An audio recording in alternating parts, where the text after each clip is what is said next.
Welcome to Spectrum Perspectives, real talk with parents, professionals, and autism advocates. With your host, Cindy Gellermini. Hi, everyone. This is Cindy with another episode of Spectrum Perspectives. And today I have Judy Chinitz here with us. Hi, Judy. Welcome to the show. Hi, thank you for having me. So Judy is, she's an autism mom, but she's also very involved in the spelling space. And if you've been following my podcast, you know that I'm kind of obsessed with the subject of spelling. So that's why she's on here to talk to us about that. But Judy, let's go all the way back to the beginning. Let's hear your story. You have two kids, correct? I do. I have two sons. My oldest son, Alex, is 31 now, and he is non-speaking. Mm-hmm. And I have a 28-year-old son, Liam, who's thriving, living in New York City and living his best life. Okay. So they're what, 3 years apart? Right.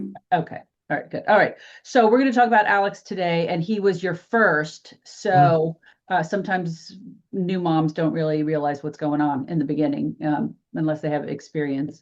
So tell me a little bit about with the pregnancy, the birth. Were there any kind of red flags? Anything that told you, may not be a typical child or? Pregnancy was normal. Birth was okay.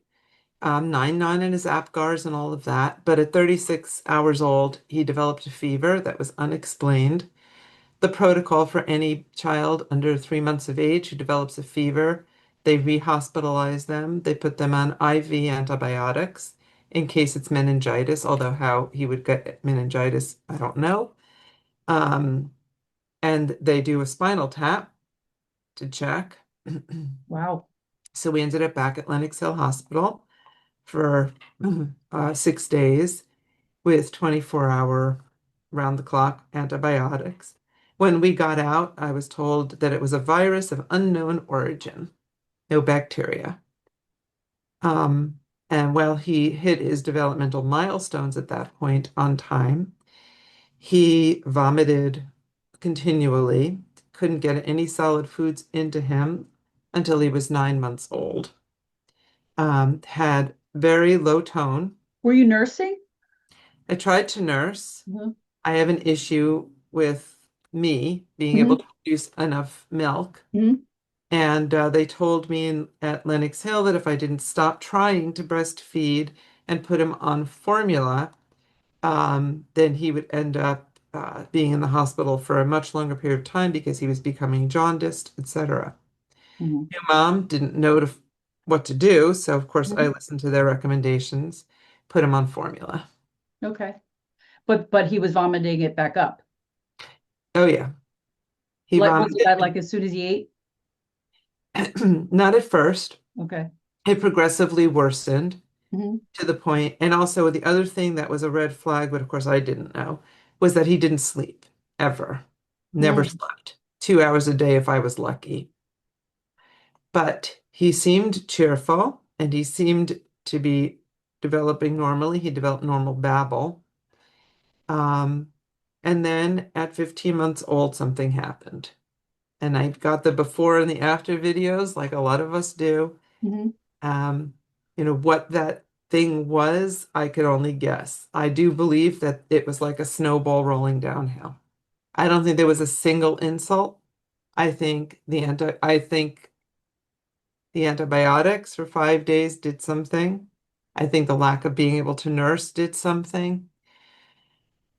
I think that putting him on soy formula was a very bad idea, although I was told to do that. I was going to ask you about that. Yeah, because I think I did that as well, because I think Robbie, he was crying and he seemed, gassy, he was getting constipated, and somebody had said, oh, it's probably an allergy to the milk, so put him on soy formula.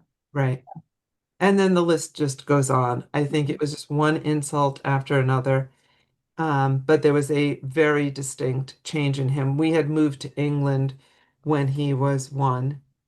And at 15 months, he and I both developed a stomach bug. For me, it lasted 2 days. For him, it lasted 3 weeks. And after that, he stopped playing with me. He stopped making eye contact. etc. So by 18 months, I was sort of frantically calling my pediatrician in the United States to say, I don't know what's happening to my child. Something is happening. Mhm. Was Event he, so 15 months, would he be eating solids at that point? He was eating solids at Mhm. that point. The GI stuff was always there. The lack of sleep was always there. Mhm. But it was the change in him that really had me sort of frantic. Prior to the virus, if you said to him, Alex, how are you? He would, babble, right back at you. My dad used to have long conversations about the Yankees with him. What do you think about the Yankees? And he'd look right at you. Yeah. After that, he was gone. Mm. So I took him to the doctor in England and they sent him for a hearing test, which was a joke. It was two people yelling from behind him, Alex, and he didn't turn his head. Oh, you're kidding. No, that was the hearing test. They just diagnosed him with a mid-range hearing loss. I said, this is not a mid-range Yeah. hearing loss. Let me also just say, I have a degree in special education. We had learned about autism in graduate school, but not about regressive autism. I don't know, your background, but I don't know if you remember that they didn't even acknowledge for many, many years that there was such a thing as regressive autism. Mhm. That in itself was a big fight. And it didn't matter how many thousands of parents out there had videos of the before and the after, like I did. Eventually, of course, I think it took about 10 years after Alex was diagnosed for the medical community to even acknowledge that there was such a thing. Uh, but I brought him back to the United States right after his second birthday, and he was diagnosed, with autism. I didn't go back to England because there was no services to be had there. I mean, there was almost no services to be had here 30 years ago, but Mhm. in England, forget about it. So I stayed here and figured, okay, I'm the hardest working person I've ever met in my life. I'll have this beat in a heartbeat. 6 months from now, it'll all be a bad dream. But of course, Right. what did Right. I know? Right. And here we are. Yeah. Well, you're from the era that I am because Robbie would be 35. Okay. Okay, So back then the culture was, I am going to cure this autism. It is right. it is going away. We're going to do whatever we can to beat this out of them, whatever it That's takes, right. whatever, vitamin, pill, therapy, whatever it is. We are this is not going to happen to my child. Yeah, I don't know if do you remember the book Let Me Hear Your Voice? Um, Maurice. I don't know. I don't remember. Okay, well, back then, the doctors, this is what they did. They said, go read this book, Let Me Hear Your Voice by Catherine Maurice. I believe that that's not her real name, but that's the name that's on the book. And Mhm. it's about a mother who has two children diagnosed and using discrete trial ABA, she cures them both. Now, I don't doubt her story, of course. Mhm. Their mother, why would I doubt her? But I figured, okay, it took her 7 months to cure her daughter. It'll take me six because that's how hard I'm going to work. So that was what Yes. I I mean, was. I remember a story of that there was a mom that got in her kid's world and she sat with him and worked with him one on one and she played with him and started and got the eye contact and did all that kind of stuff. I don't know if it's the same person, but I just No, remember the that would story, be more a floor time book. I I guess. did that too. I went down to see I think his name was Stanley Greenspan, a very famous child psychologist, I think he was, who invented this thing called floor time. Mhm. So if there was a therapy out there, we did it. I Mhm. tell everybody I did everything that you've ever heard of, except for I didn't swim with the dolphins. But Right. apart from that, I did Yep. everything. Yep. Yeah. Okay. And did it work in 6 months? Not even a little bit. He actually continued to regress for a long time, got more and more physically ill, so much so that by the time he was, well, 3, he was bedridden for weeks and weeks beforehand with skyrocketing fevers and rashes and vomiting and diarrhea. And finally, our pediatrician sent us to an immunologist who um, immediately, as soon as he could get insurance coverage, started him on IVIG. There was something really wrong with his immune system by then. Yeah. And do they attribute it to anything, or they couldn't pinpoint it? Nobody would pinpoint it. Mm, I have my own theories as to what caused it. But mm, again, I'm very scientific and I recognize that there's temporal associations between things. And we as humans like to say this happened and then this happened because of it. mhm, But obviously, scientifically, I don't know. right. Um, a, he was so sick all the time. His pediatrician recommended a flu inoculation. Mm, mm, And within 12 hours of that, he was bedridden for 8 weeks until she finally sent him to the immunologist.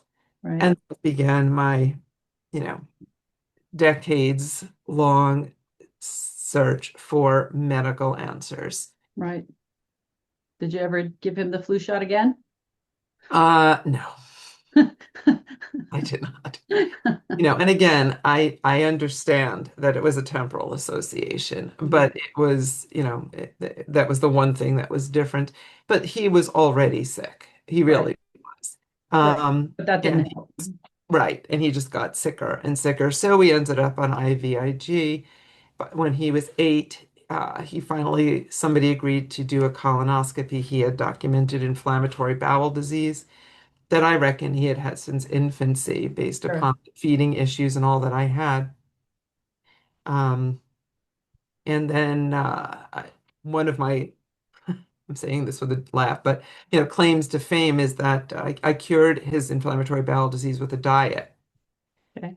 And actually went back to school to get a master's in nutrition, wrote a book with, well, it was supposed to be with Elaine Gottschall. I don't know if you're familiar, Cindy, with the specific carbohydrate diet. No. So another mother at a conference said to me, I was looking at books on a table, came over, handed me this book and said, I see you're looking at books on diet. This is the one you need to read. And I bought it and I came home with a stock like this, put it on the shelf, never got to it. It was one of those, some of my friends call them God winks.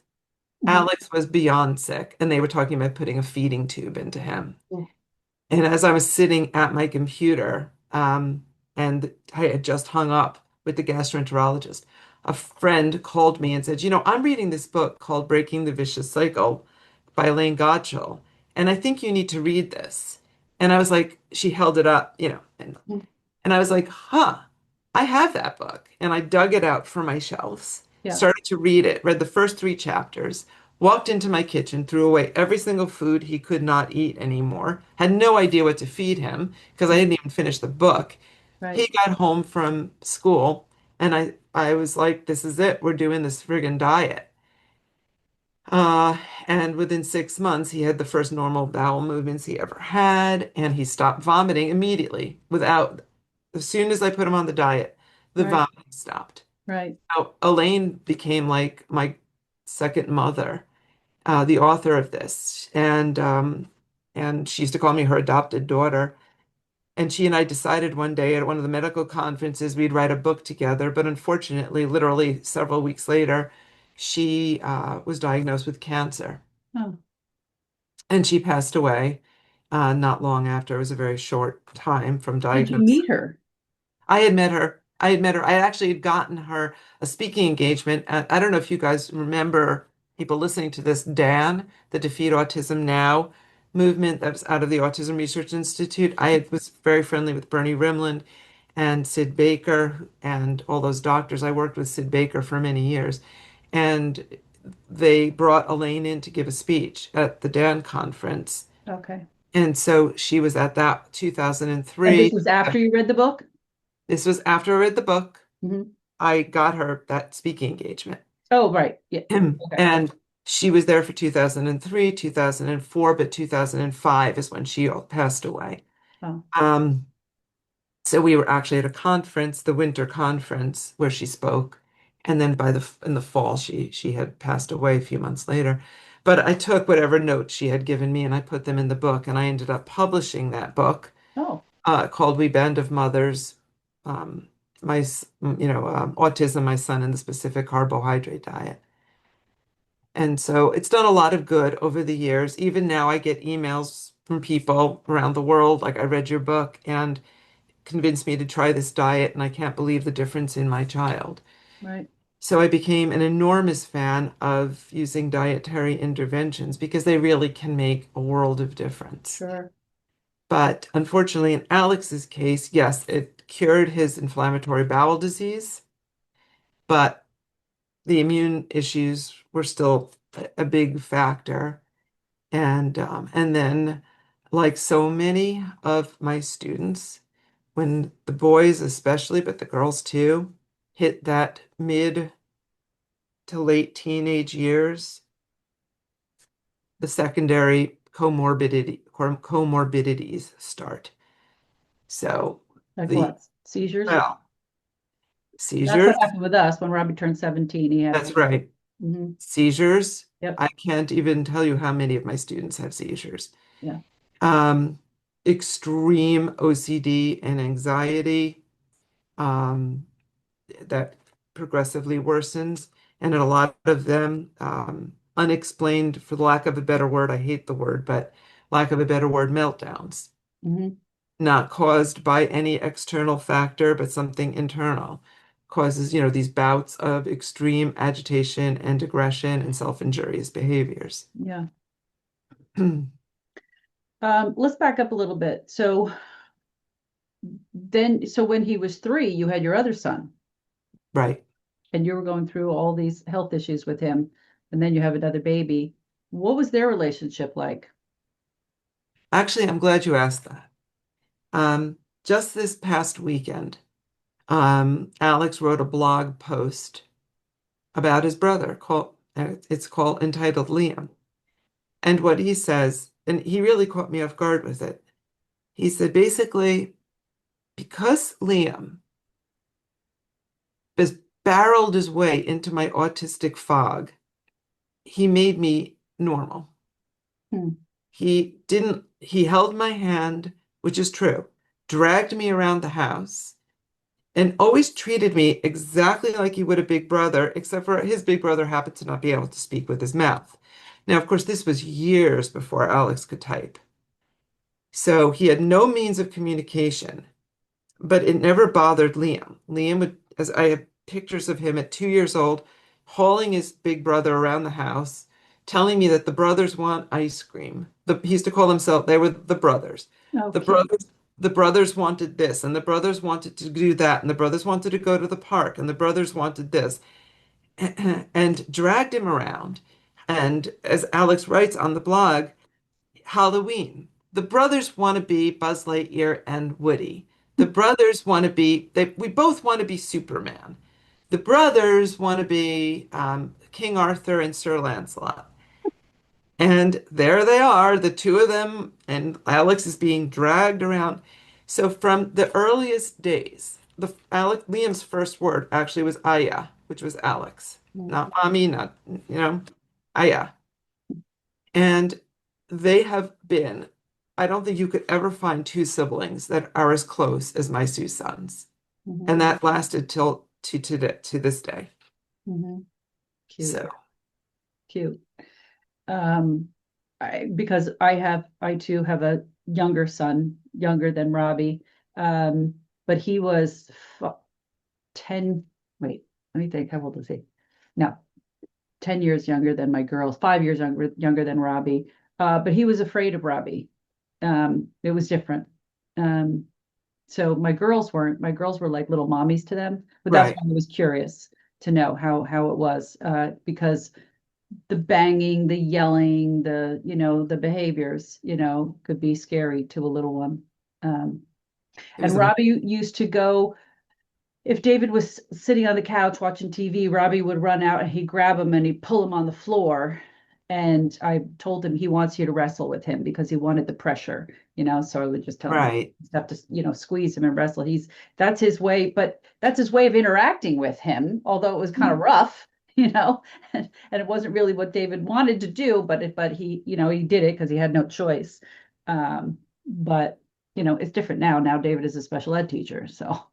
Liam used to find ways of creating interactive games with him. So Mm-hmm. he would sit there and he would say, he would start laughing and he'd say, Alex, what do you do in school? And then he would teach him to raise his hand so he could tickle him. Oh, The two of them would sit on the couch laughing their asses off. cute.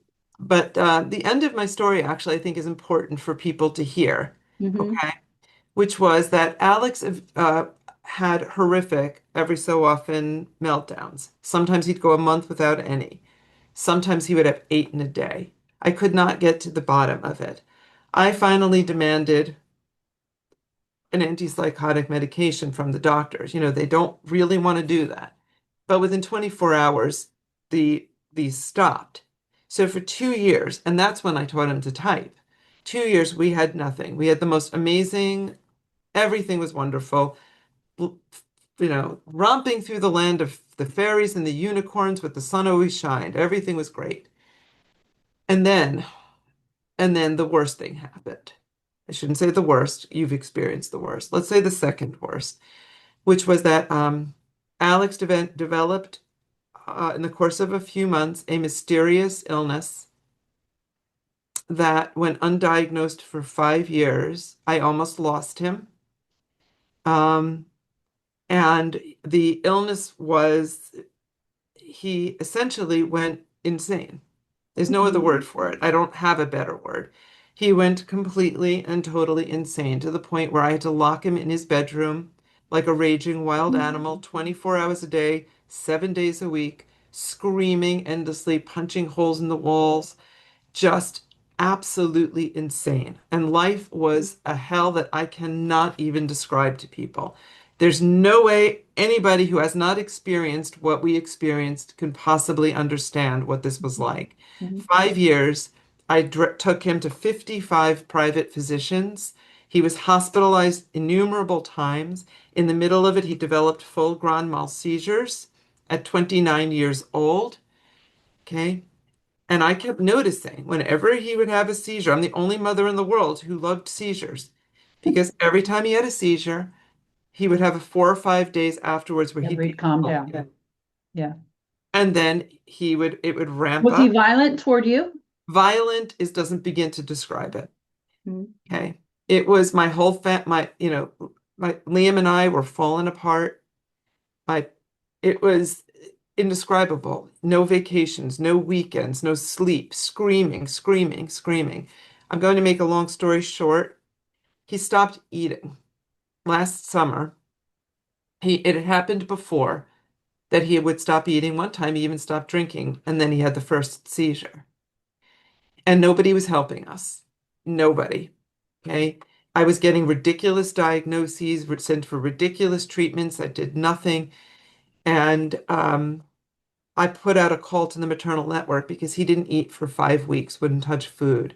He was dying. 5 weeks. I thought you were going to say 5 days. Wow. Weeks. Not a bite of food. I would try to get a little like organic health shake into him.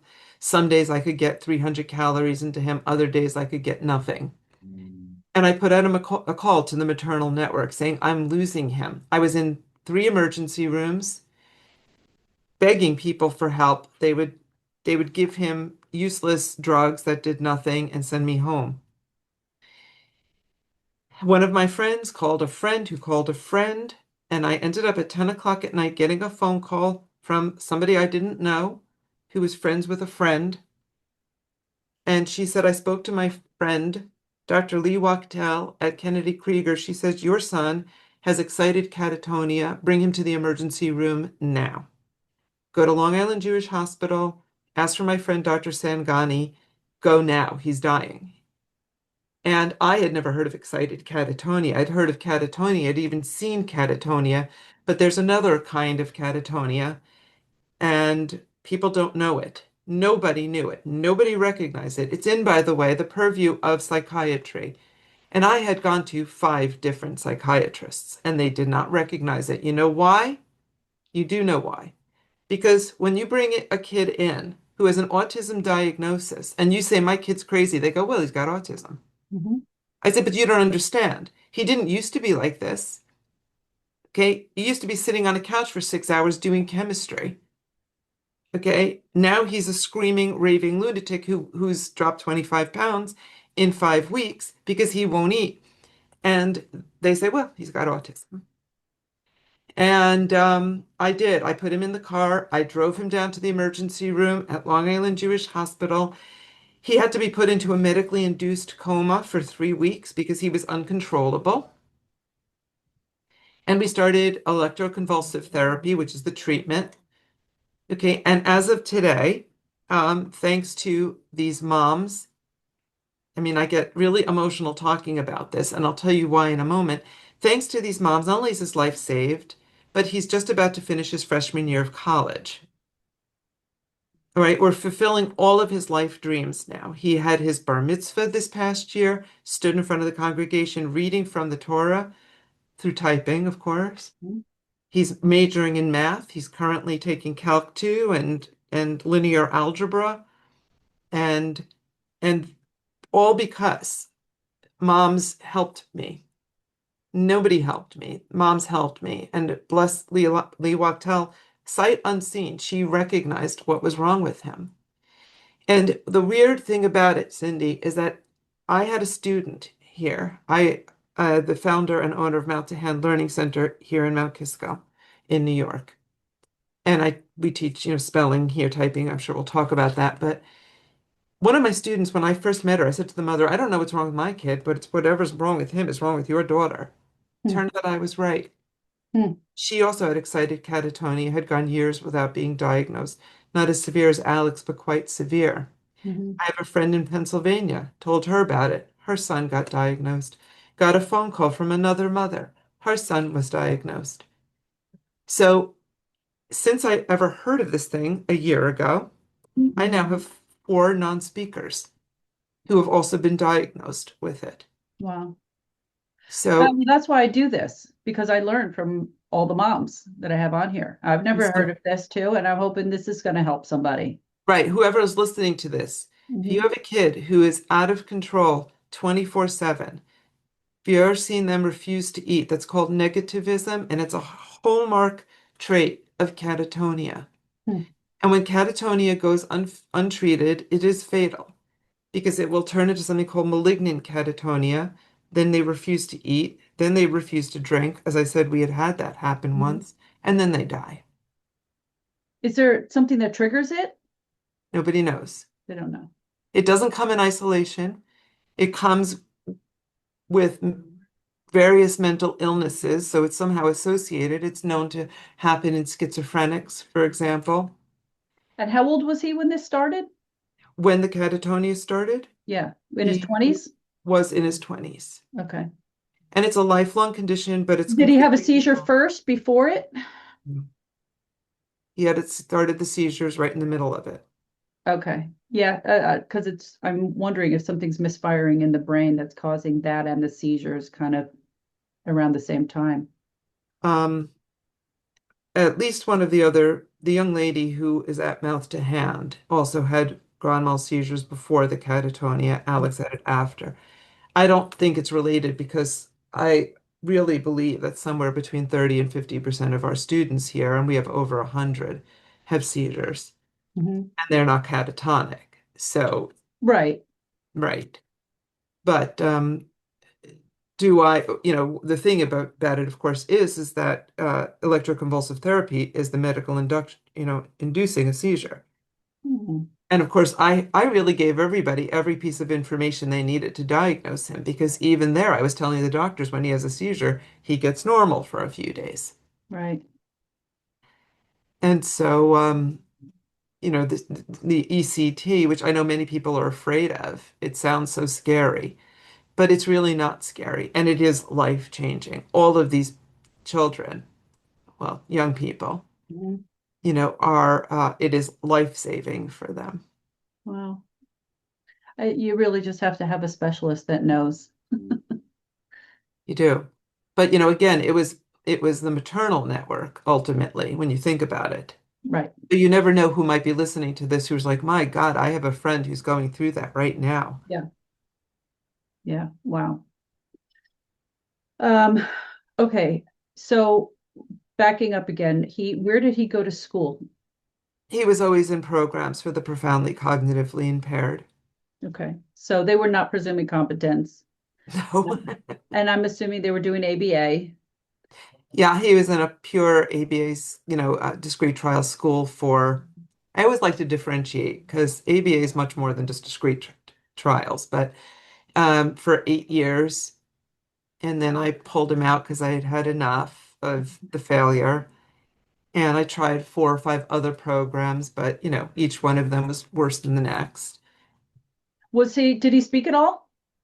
No, he has maybe 5 usable words, and his articulation is very poor. But Mhm. I understand him. He can say, bathroom, and it means bathroom. He can say Okay. water, it means water. Did he show that he could understand what you were saying, though?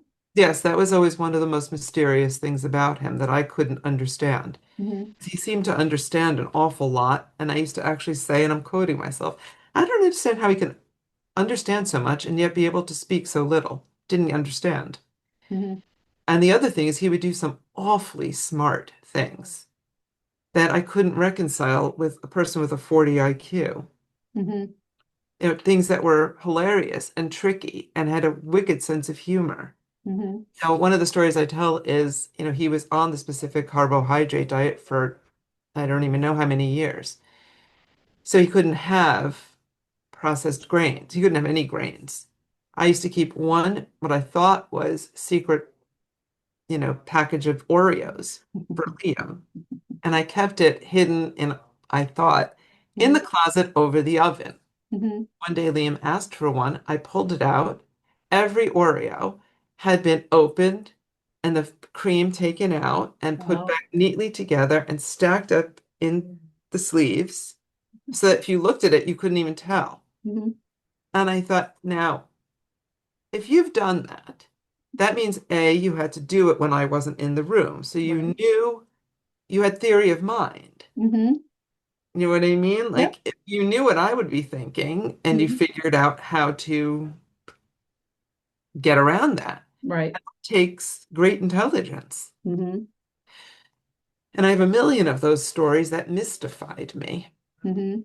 But no, what I used to say, and again, I'm quoting myself, was he's really smart in his way, but I've never succeeded in teaching him a single academic skill, Mhm. in spite of making a Herculean effort. Right. Now you said that you were in special ed. Were you working as a teacher yourself? I did for years do, for those who don't know, in New York, we call it see it, special education itinerant teacher. So I would travel to students' homes and work with them or in their classrooms. So I did that for years. And so I had originally trained in teaching the blind visually impaired, but when he was diagnosed, they recertified. So I was working with kids with a variety of issues, but many of them were on the autism spectrum. Mhm. And there I was doing discrete trials. Right. Right. Right. So did he go to school until he was what, 18, 21? He went to school till he was 21, Mm-hmm. and then never having taught him a single academic skill and not recognizing that he had language or Mm-hmm. much of it, I put him in a daycare program. I Right. want to shoot myself now. Right. I had to work. Right. S- Single mom, needed to work Yeah. and didn't know any better. And he was there for 4 years. Okay. So I'm gonna ask a question. It's up to you if you want to answer it or not, but just the whole Oreos thing and him doing that without you knowing, but he knew where they were and all that. Do you see any telepathy with him? How did you learn about spelling and when? My friend Ginny Breen, um, Oh, you yeah, knew Jenny already. Ginny has been one of my closest friends for decades. Oh, okay. Okay, I knew her when her daughter Elizabeth was a very, very little girl, two, Okay. 3 years old. Okay. So let And me just explain to the viewers. Ginny is Elizabeth Bonker's mother, and Elizabeth is well known for her valedictorian speech that she spelled. Well, she typed it, right? But and Elizabeth has sort of become like the poster child for for spelling. And now they're very, very busy. She's traveling the world speaking on behalf of spellers. So they're remarkable yeah. people. And Ginny, actually, by the way, is also the mother that found the person who knew the person that saved Alex's life. Oh, okay. So Ginny has been, I mean, So Elizabeth, she's quite a bit younger than your son. No, she's in her 20s, right? How old is she she? is, she's 20? probably about 5 or 6 years younger than Okay. Alex. Okay. Yeah, it's been a But couple of years now since she graduated college. So yeah. yeah, it's been over 3 years, three and a Yeah. half Yeah. years, right? And but I knew them before she ever learned how to type. I mean, Right. we go back a long, long way. Okay. And when Ginny went to Soma to learn RPM way back when, nobody had ever heard of this thing back Right. then. It was like 3 people in the country knew about it. And Do you I know had seen about how old she was? Like, was she a little girl or was she, Elizabeth was about 5. she was that little? She So was really little. yeah, yeah. So that's way back. That's 20 years ago. Yeah, no, it's right. It's about Well, 20. because some people found out about it after she was on 60 Minutes, or there was I think, Mhm. was that a documentary or movie, A Mother's Courage? What was It that? was a movie. I don't remember the name of it, but yeah, That was the name of the movie. It was A Mother's right, Courage, only because, Tawny, I've interviewed Tawny and she's mentioned it several times that's how she found out about it. right. Um, but I don't think that was 20 years ago. That wasn't that long ago. So she knew of Soma before Soma Because Soma. became That's Soma, right. right? She did. And I had vaguely heard of it and I had seen a couple of videos and it looked terrible back then. Oh, geez. You know, and and of course, because I could not find a way of teaching Alex what believed, I could not find a way of teaching Alex the alphabet. I thought it was not appropriate for him anyway. Mhm. But I was texting with her while they were down there. And I was actually on the phone with Ginny texting when she spelled her first ever sentence. So Ginny kept after me year after year, you've got to try this, you've got to try this. And I kept saying to her, look, Ginny, you are a genius. You're a genius. And Mhm. she is a genius. Mhm. And so your daughter is like, I used to say, that kid. There's always that kid. Yes, that prodigy, that child. That one kid that can do. Right. So Mhm. there's always that kid. And I was saying to her, but Alex doesn't even know the alphabet. Right. Alex doesn't even, and we would have butt heads over it. And I kept explaining to her that he doesn't even know the alphabet. And she kept saying, you don't understand. And I didn't, but I didn't understand what I didn't understand. Right. Finally, she started to nag the life out of me. Okay. And it was so irritating. And Alex was in that 2 year period where we'd put him on the antipsychotic and he was much better. And he had not yet become catatonic. So I thought, oh, WTF, just to get her off my freaking back, I'll finally go and Yeah. start to do Yeah. this. Yeah. I'm doing that with somebody right now myself too. I Right. keep inboxing her. I'm like, did you watch a Spellers movie yet? Did you watch it yet? Did you watch it Right. yet? Like, Right. That's a good friend. yeah. That's a good friend. Long story short, I you know, started to practice with Alex. And of course, in the beginning, it was a nightmare. I had no idea what I was doing. Mhm. But he started to make sort of strange progress. But you didn't go see Soma. No. So yes, I had a brief lesson in it, came back to New York, started to do it, figure things out. Never in the beginning, not believing he even knew a letter. Was overjoyed every time he'd point to a letter. I couldn't believe what I was seeing, I was stunned. Anyway, fast forward, he was making some progress. And now I'm going to fast forward to October the 5th, 2019. My mother and father came over. I said, you're going to call me absolutely crazy. But I swear, I think he knows how to read. My mom says, no way does he know how to read. Bearing in mind, at this point, he's over 25 and a half years old. Mhm. I said, "No, I really think he does, Mom. I'm going to go up and try something. You want to come?" She said, sure. We go up to his bedroom where I used to work with him, and I took, a yellow legal pad, right? And wrote what is your name? And like an idiot, I'm like going like, pointing to each word. He types Alex. I'm like, my mother's like, oh. He And typed it, or you mean, or he tapped a I letterboard? call all of it typing, whether it's a letterboard or a keyboard or an Okay. iPad. Let me just take a little moment to explain why. I Yeah. hate the word spelling. Okay. Spelling is a cognitive skill. It implies that we're teaching them how to spell. I'm not Right. teaching anybody to spell. No, they already know how to read. Yeah. They know how to read since they were th 2 to 3 years old. Right. So typing, though, is a motor action. Okay. See, And to me, typing is typing it on a keyboard. yeah, but I'm trying to change that perception because Okay. typing is a motor skill, spelling is a cognitive one. We are not teaching anything cognitive. Right. You're We are teaching the teaching a motor motor skill skill of what to do with your of going finger. to a letter. Okay. He was on a 26-letter stencil Pencil. Okay. on this day, Okay. but he typed I Alex. just don't want people to think that he went straight to a keyboard. No, no. Okay, and that's fair. Yeah. So, and I wrote, "What is your brother's name?" And he typed Liam. And we're frozen and, stunned. And my mother, this is so funny. My mother grabs the yellow pad out of my hand and goes, "Let me try that." Like it's different if she writes it Yeah. than me. Yeah. So she writes whatever and he answers it. I said, "Start filming."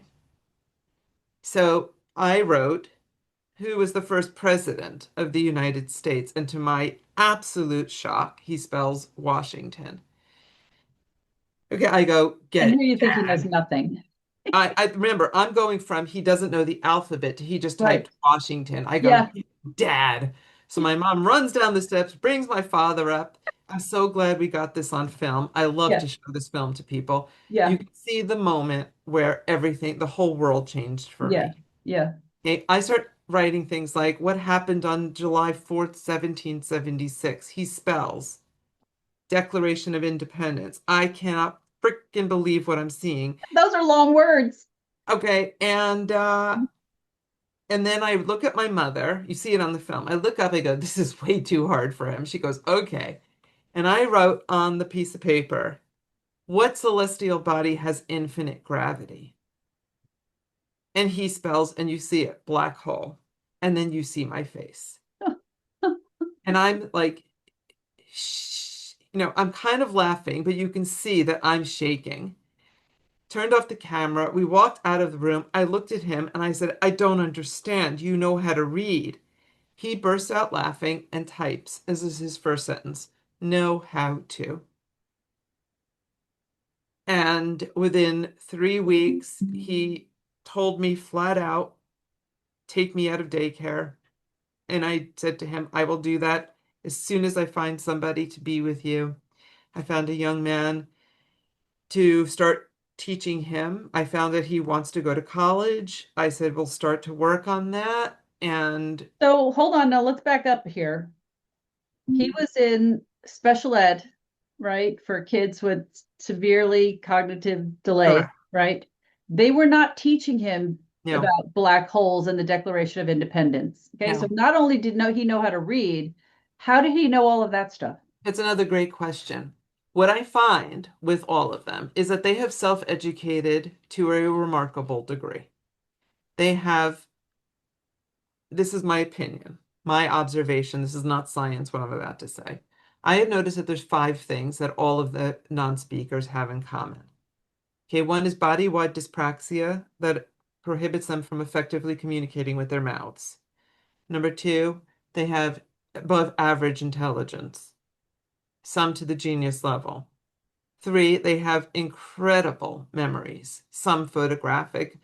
My son happens to have a purely photographic memory. If you ever see the movie with Claire Danes called Temple Grandin, about Temple Oh Grandin, yeah. there's a great scene in it where she looks down at the paper in French class, looks up, starts getting yelled at by the teacher. "I told you to read the first 2 pages." She starts to recite it, having just glanced at the page. That's how Alex reads. And he has a photographic memory. So they have, but even if they're not photographic, they still have remarkable, remarkable memories. Number 4 is every single one of them 100% has some degree of OCD and anxiety. Some a lot of both, some a little of both, some more of one than the other, but they all have it. And the fifth thing is they are true empaths. Mm. True empaths. Mm-hmm. So how did they learn? Because they listened. They have hyperacusis, almost all of them, right? So hypersensitive hearing. And so they have listened, they look, even if, we always say at Mount to Hand, listening doesn't have a look. It doesn't matter if it doesn't look like they're listening. They are listening.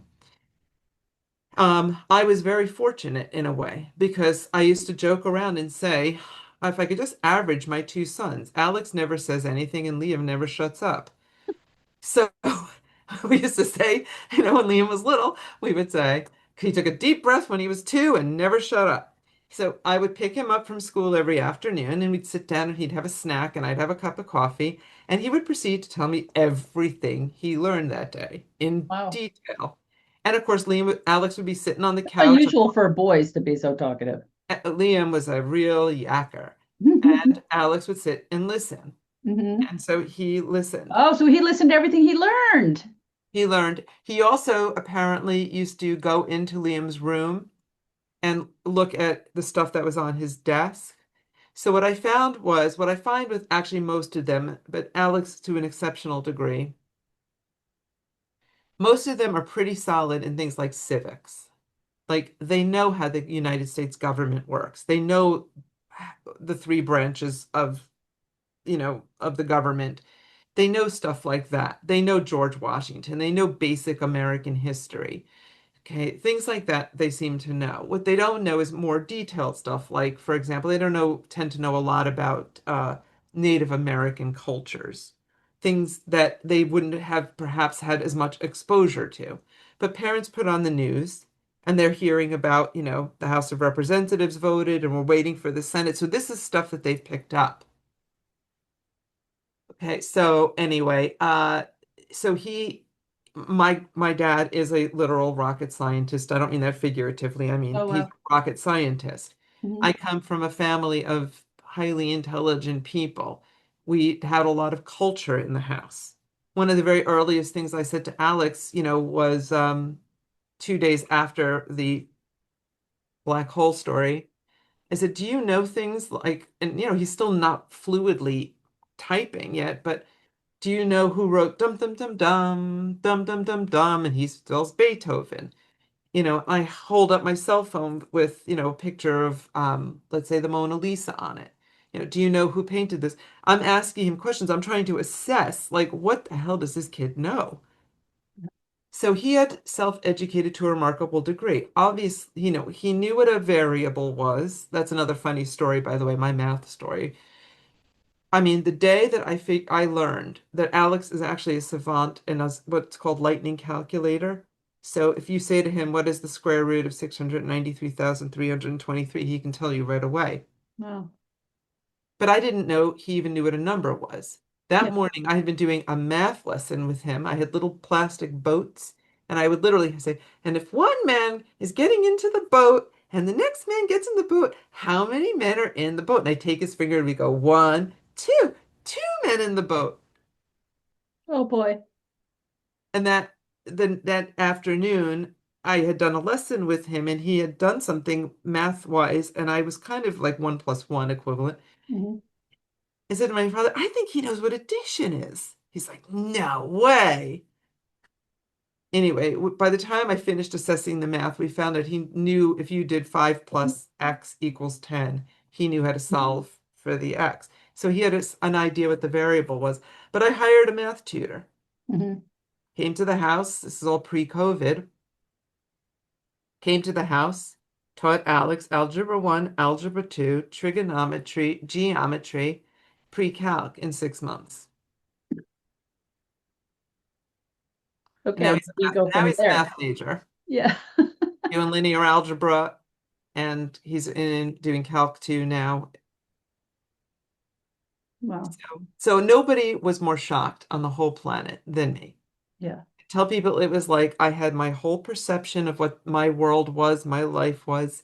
And in that moment with the black hole question, it's like the earth shifted on its axis and there's a whole new world for me. Yeah. Wow. What happened was I realized rapidly that I could teach this to some of my, friends' kids. Okay, I'm always looking to, you know, try to make more money for my support my family. Figured I'd tutor a couple people in the basement. Mhm. So 2 months after we locked down for COVID, all double masks, we would sit in the basement with my very first student. 4 months later, had her talking, and then the next person came, and the next person, and I had about seven. And then Underestimated by J.B. Handley came out, Mhm. and the phone Everybody started to found out about it. Yeah. everybody sort of found out, every phone started to ring, and now here I am, 5.5 years later. We Now, are you using a specific method? we call the method we're using here T for C, typing for communication. Okay. I mean, there's a great similarity between S2C and the speller's method and T for C. I don't really care, to be frank, what method Hmm. people use. Hmm. Everybody is working to the same end, which is Yep. giving them a means of I'm just curious, just talking. because Elizabeth had used the RPM. That's why I just didn't know if you were using that method or other methods, because there's, some people do their own hybrid method. I would say that it's sort of a bit of a hybrid here. I Hmm. try to take what I've learned from I don't rule anything out. Hmm. Whatever helps the kid is good. So I'm taking what I've learned from other methods and utilizing it here. So for example, we've got a couple of kids that we start with essentially an FC kind of a support, and then we pull back from that and then don't touch them anymore. Hmm. So, but I don't throw anything out. Nothing is off the table here. Whatever we need to do to Yeah, help. it depends on the individual, I That's guess. exactly right. So now you were working in special ed when you started doing this. Were you allowed to do this with any of your students? I wasn't by then, actually. Oh, you weren't teaching anymore because it was No, I COVID? had moved on to something different at that point. Oh, okay. Yeah. Um, and of course, we would not be allowed to do that No, anyway you in wouldn't. any of the schools. No way. No, that's why I was just wondering if there was a conflict. Yeah, no. Um, I could not have foreseen what Mouth to Hand was going to end up becoming. Mhm. Um, which is we've got over 100 non-speakers here. We have at least 70 of them are open communicators. Wow. And we've Yeah, so talk about mouth to hand. How did that start? And well, it started with one student in my basement. okay, so that's it. Okay. So it's your business, mouth to Yeah. hand. I thought you said that there was somebody else involved. So it's No, it's just me. okay, okay. So it started with one student in the basement, and then okay, Underestimated came out. Right. The phone kept bringing in more and more. So it's grown. So now I'm assuming you're not in your basement anymore. Oh no, I moved within months of Underestimated coming out, I had to move to professional space. Mhm. We outgrew that one. I moved to a second special place, outgrew this, took more space in this building. So we have a whole community center downstairs for our community classes. We we You must have help. You're not teaching these kids all by yourself. no, I now have four other practitioners here. Okay. I have a STEM teacher. She teaches math from beginners up through, I mean, Alex is in linear algebra. So she does math through whatever math people want to go through. Uh-huh. She does chemistry. We have chemistry classes. We have biology classes.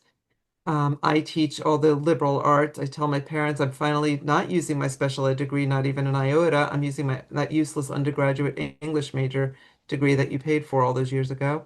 I teach literature appreciation, poetry. We have songwriting. We have our own YouTube channel. I teach creative writing. We've got our own Substack channel where we've got publishing their short stories. We publish a literary arts magazine every year. We published a book of their works. Every year, we've just got more and more people contributing to these things. We also have our own not-for-profit here, the Mouth to Hand Parent Association. We use that to raise money for things like we have our big fall dance coming up. Um, we do field trips, we do enrichment activities. The PA bought our math and science teacher a smart board. So we just have So what are the it's all ages? happening here. What are It's the, all are these kids at school age or they're over 21 or our what? youngest is 5, our oldest is 44. Wow. Okay. We'll teach anybody. So the 5-year-old, are they in school also when they come to this like as a supplement, like after school or on the Some of weekend? them come after school. Sometimes the parents are able to pull the kids out of schools and homeschool. So we have got a variety, So this would be like a supplement to homeschooling, I guess. right? Okay. But not every family has that ability, and I totally get that. Yeah. Yeah. Well, and then I'm just curious how they're paying for it too. Like if you were in school, With like what if you were limited budget? considered a private school, then they would, then the school would pay for them to go, but you're not a private school. I'm You're not. you, you- But I have my community classes are covered by people's Medicaid budgets. they are. Yeah, Okay. because The, they're open to the public. We actually have loads of people who come in to take them. We have, I like mean, your STEM classes, all that, yeah, I like mean, they're music open to classes, like, anybody who wants to come. I mean, are we talking the spelling or typing, or we're talking about the subjects they're learning, or both? What do you mean? I'm not, oh, do we have everything here, are you asking? I'm not sure I understand the question. No, when you say that your classes are open to anyone, does that mean it's open to people that are not spellers, that they're Oh, just yeah, gonna come and learn like the music class or sure. whatever? Absolutely. Mhm. They're open to the public. So And so let's say you do a class, let's say you're doing a math class, for instance, right? So right, somebody's teaching, and then do they have like a practitioner sitting with them, like helping them? the STEM teacher, if they're non-speakers, the STEM teacher is able to talk to them on the boards. Oh, okay. So there's one-on-one. No, they're small classes. We have about 5 or 6 in class.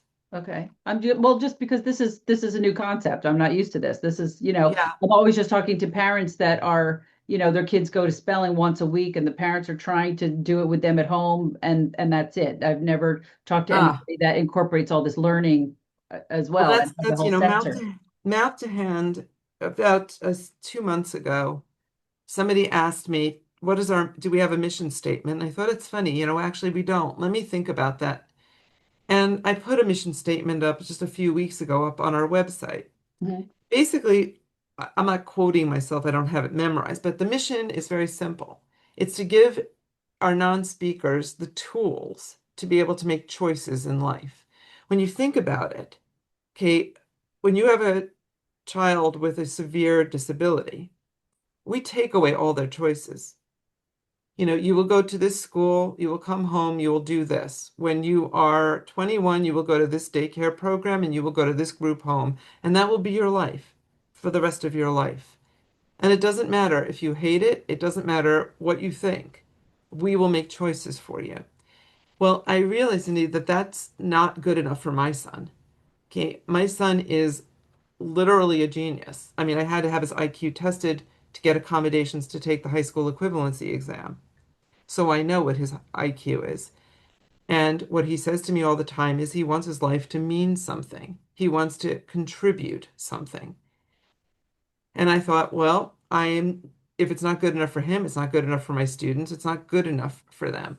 So I have to create a place for them where they can get the tools they need to be able to make choices. Now, I say to them all the time, look, sometimes adults don't have choices. I mean, I really hate ironing, but sometimes I have to iron. I hate it. I really hate it. I try to make my mom do it. But, there's certain things that we all have to do that we don't like. But on the other hand, if I didn't like a job or a career, I could change.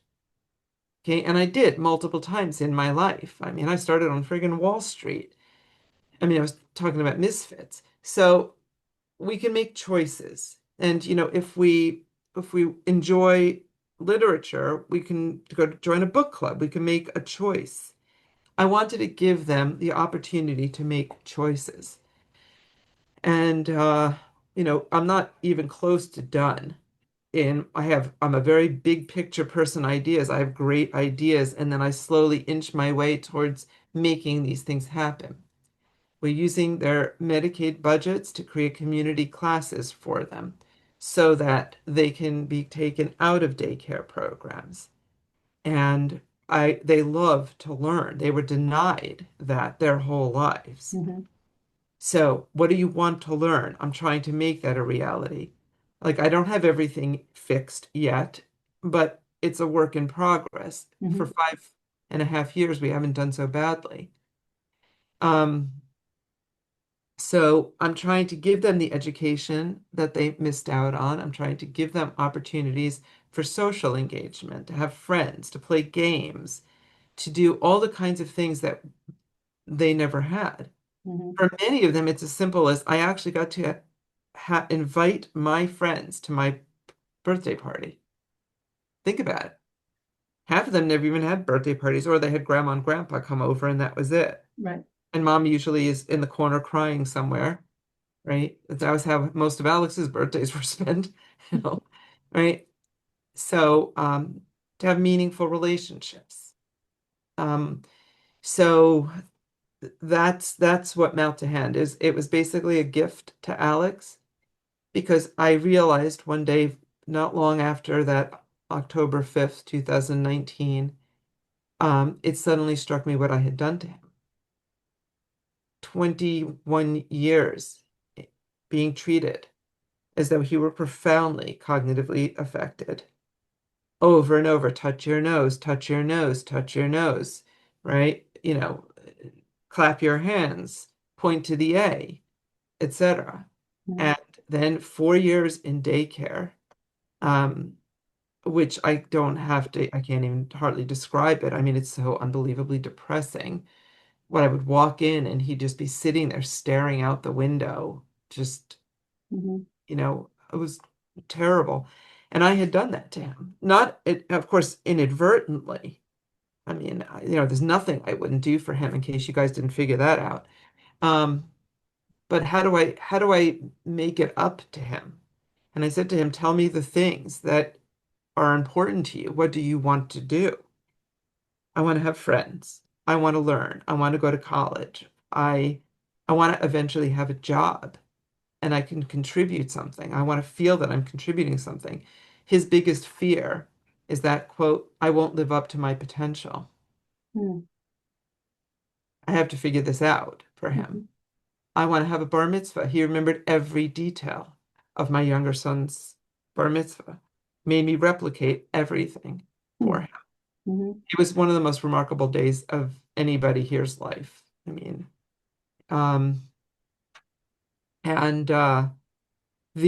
he wants to travel. I'm going to make that a reality. I'll figure it out. Mm-hmm. And so anything that I'm giving to him, obviously not the traveling, but I'm trying to give that to them. I'm trying to give them the gift of having a meaningful life. Yeah. And actually, that's where communication for all comes in. Yep, that was my next question. So Elizabeth, who majored in public service, essentially started this not-for-profit with her mother. And Ginny's background, in case I'm not sure if you know this, is she was a Harvard graduated engineer and then went to business school. So her background is technology. And she said to me over and over, how do we reach the over 30 million non-speakers out there in the world? They can't all come to Mouth to Hand. Some of them are in other countries. Some of them have no money and are, living in a small town in wherever. Mm-hmm. How do we reach them? And of course, the only way to reach them is using technology. And of course, she's spot on right. She's a genius. And so she devised this idea. She and Elizabeth devised an idea based upon the Khan Academy. I don't know if you're familiar with the Khan Academy. No. But it's a not-for-profit where you can go and get lessons in any academic subject. Okay, and it is Liam, my younger son, used it extensively. If he didn't understand something or wanted extra practice, he would go onto the Khan Academy, watch a lesson in whatever, trigonometry. It would guide him through. You hear the teacher's voice, a whiteboard. showing you what to do, and then there's a quiz afterwards that you can take, and then if you pass it, you move on to the next subject. Mhm. It's an amazing, amazing academic tool. Okay. She said, let's base it on the Khan Academy and let's try to create an academy. That's why it's called this Communication for All Academy, where we can try to teach anybody what to do. Okay, it shouldn't just be that you just have to go find a way to scrape together the dollars to go to a practitioner. If you can, that's amazing. But what if you can't? What if you're 1,000 miles from the nearest practitioner? What are we going to say? Your kid can never talk? It's insane. Yeah, there's a lot of people out there looking for practitioners. That's right. Can't find them. And And I know some that can't afford it. that's right. Exactly. And so I do what I can in the realms of my own business to help, but I wanted to help more. And so I sat down and I created a manual. This is what I do. Now, we get people, that for those who are not familiar, when a student can type on a letterboard, keyboard, iPad, anything they choose to say, the term is they're open. They're an open communicator. We have 75 open communicators here. We're really good at getting people to be able to talk. And I thought, well, how do I do that? What do I do? Well, let me write it all down. And based upon what I had written down for myself, I wrote what we needed to make videos of for me to teach people. And that's where the C4A Academy came from. It is a step-by-step guide of me showing you, teaching you what to do. And then there's plenty of help and resources. Okay, so for example, 4 of us here are available. You can get a 15-minute free consult with us. If you're stuck, if you're having trouble, we'll look at a short video. We'll give you clues about what to do next. There's a Facebook page where you can talk to other people. There's all these resources that that Communication for All has created to try to help people. Mhm. Even free stencils, if you can't afford the stencils, whatever people need. I've contributed lessons to the site, and other people have been incredibly generous at donating lessons. So everything is free for those who can't afford it. And as I said, like there's always we have these practitioners at Mouth to Hand who basically donate time to help people overcome if they're stuck. Mhm. So we really are trying to make this as universally available as we possibly can. Right. Yeah, for those that are listening, it's communication, the number 4 all. Communication for all. Yeah, that's why I had contacted Ginny over the summer, because I have a group of friends that are moms of autistic kids, but they're also teachers. Some are special ed teachers, and Right. I want them all to learn how to do this. Because I want to do something like what you're doing in New Jersey, like let's get the ball rolling here, because there's too many people out there looking for practitioners. I'm like, well, I know some people that would probably be great at it. If they could just learn how to do it, then we can get this going here. Yeah, on Monday, I actually started my practitioner training. Mhm. So there were 3 practitioner training programs now available. Okay. Okay. So, and is that something new? For me, it's new. Actually, 2 of them, 2 of the 3 are new. The Speller's Method people also started, don't quote me on this, but around June-ish, Mhm. around June, July, something like that, they had started their first group. Right. Right. So we're trying, people are trying to train more people. Okay. So that's what I want to leave that with our listeners now. So if there's anybody that wants to learn how to do this as a practitioner, but even just with your own child, that they can go to the website for Communication for All and they can learn. But I didn't know that you were doing trainings now too. So Yeah, anything I can think of. yeah. Yeah. How long is the training for? 6 months. Oh, 6 months. Okay. Okay. I think that I don't quote me again on it, but I believe they're all about 6 months. The reason, of course, is because you have, first of all, there's an enormous amount to teach people. Second of all, they have to practice so Yeah, that they can advance in the different steps to get to open communication. right. Yeah. Okay. So, and you're located where in New York? Where's your I'm location? in Westchester County. Westchester. Okay.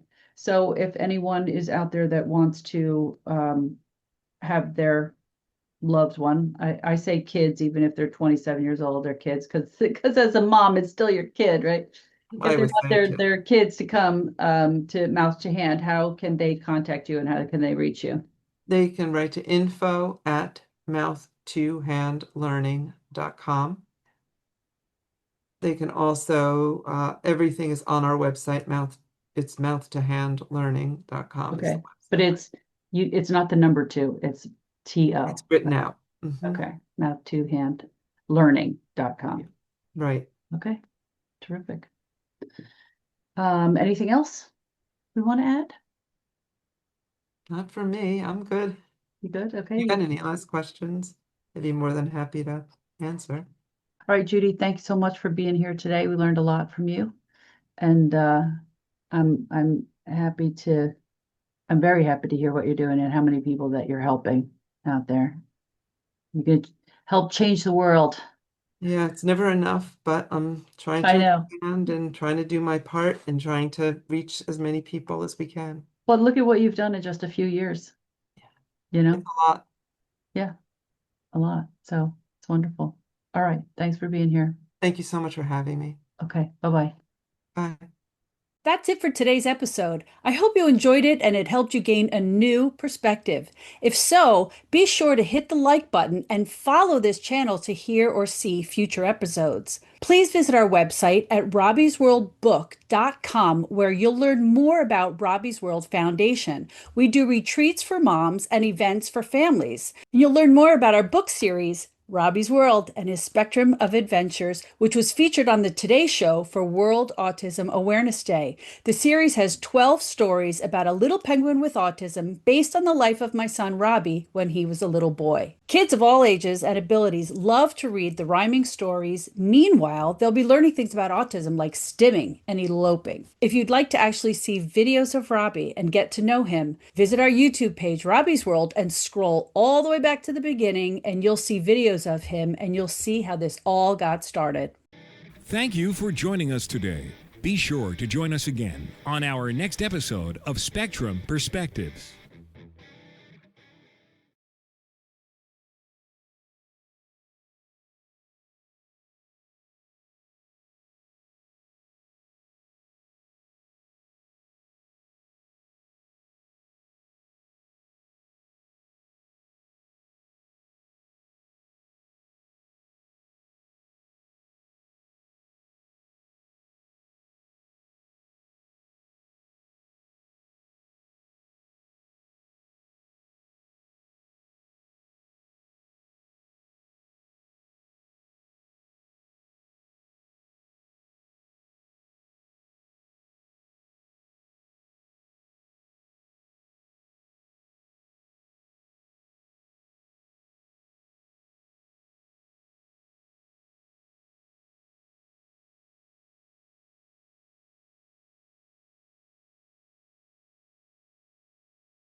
That's it for today's episode. I hope you enjoyed it and it helped you gain a new perspective.